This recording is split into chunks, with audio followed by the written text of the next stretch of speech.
مادر، سیاهی مویت کجا شد؟ به شبها دادم. مادر، حسن نکویت کو؟ به دنیا دادم. مادر، خسته شدی؟ هرگز. شبها به من صبح جاویدان دنیا مایه حیاتم داد که آن فرزند من است.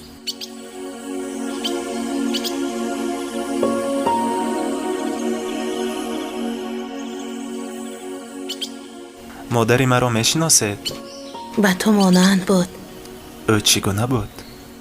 همون گونه‌ای که تو هستی.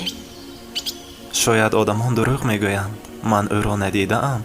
یگان نشانه اش را در یاد ندارم، ولی او را همیشه زنده پیش نظر میبینم. نه، آنها حقند. به شیر سفید مادر در دل وجود ما هستی مادر احیا می شود.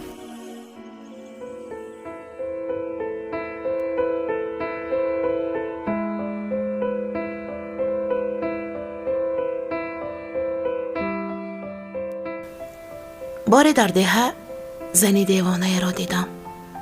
چند کودک نادان از قفای او می دویدند. با آوازی بلند خندیده مزاح‌آمیز به او زبان نشان می دادند. رفتار و کردارش را تقلید می کردند.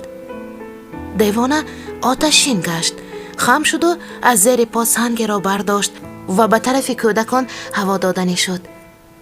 لیکن دستانش در آسمان معلق ماندند. او هم مادر بود. شاید طفلش به یاد آمد. قرض ما نزد مادر ناتمام است. از او همیشه قرض داریم.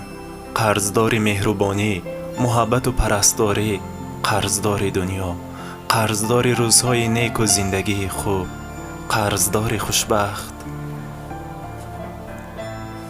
مادر ما را دو دست گیرا داده است تا دست دوست بفشاریم. دو چشم بینا داده است تا دنیا شناسیم. زبانی گویا داده است تا سرود دل او به اولاد آدم بگوییم. دنیا در امانی نگه دارید. بهشت نقد روی گرمی مادر است که برای دیدنش هر صبح از خواب میخیزیم.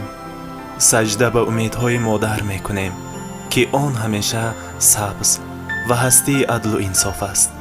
تعظیم به موی سفید مادر می نماییم که تمام بزرگان عالم پیش او کوچکند.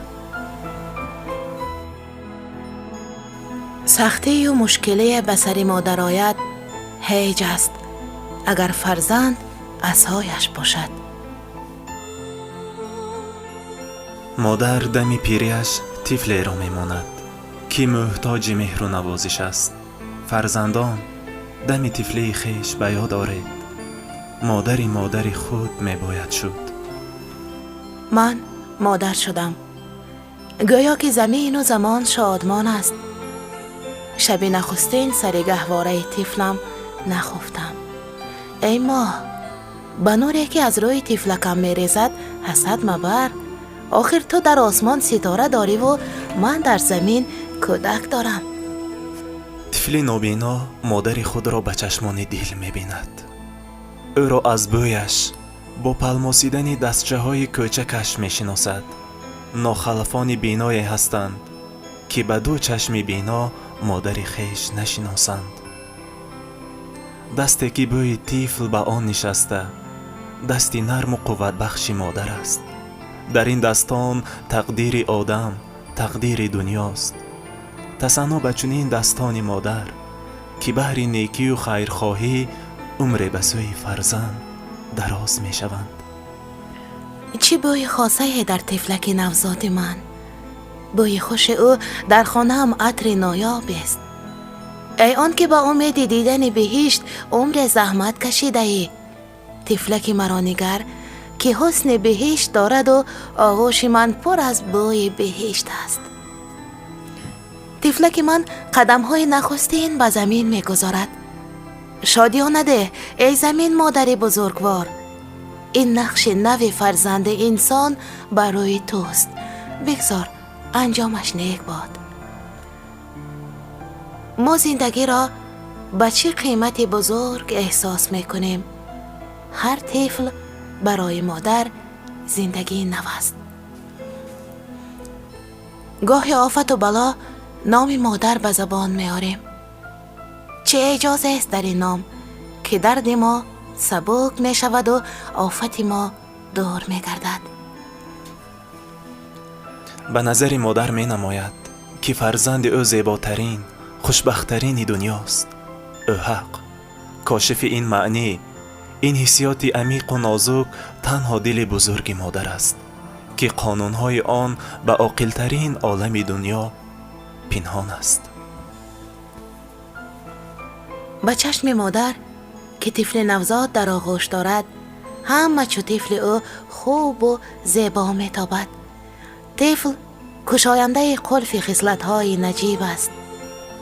زن غنچه ناشکفته را میماند. به حسن او همه به طور خود بها میدهد.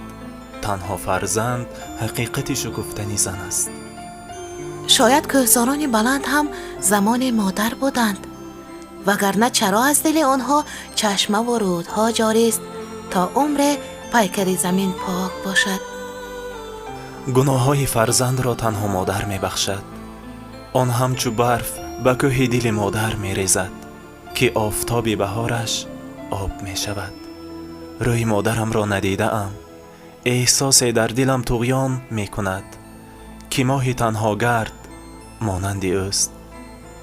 ورنه چرا هر شب او پسی تریزه من آمده مهربانی می کند؟ مادر درد و داغ 10 فرزند می کشد. با شادی و سرورش همراه است، لیکن گاه دل 10 فرزند به غنجایش غصه و غم یک مادر قادر نیست.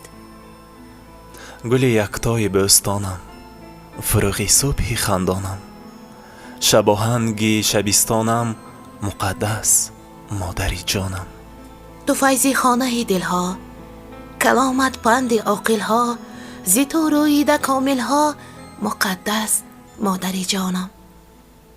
همه بخت و برارم تو، صفای روزگارم تو، پناهم تو، مدارم تو، مقدس مادری جانم.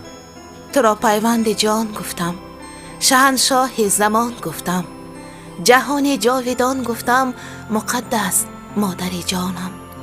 تو شمعی شام افروزم، تو بخت نیک و پیروزم، تو گلباغی، تو نوروزم، مقدس مادری جانم.